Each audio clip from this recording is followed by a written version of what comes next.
So basically, this is how it works. When you tap your credit card, it goes through the Visa credit card system and you get charged those fees. The fees vary from card to card.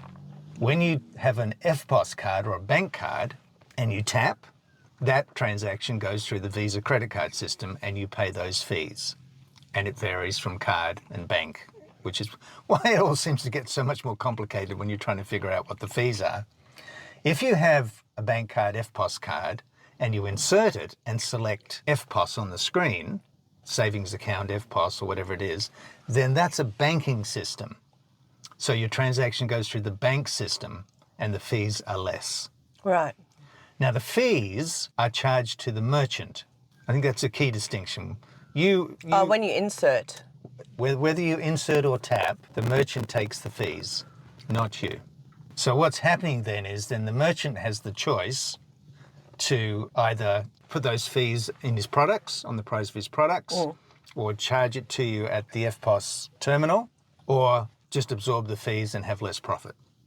So that's their choice, and different merchants have different ways of handling this. That's right, and some of them have cards sitting near the machine saying there will be a surcharge. This will be yes. Yeah. So that's basically the thing. So I was thinking that I would insert my card because I thought I was getting charged fees.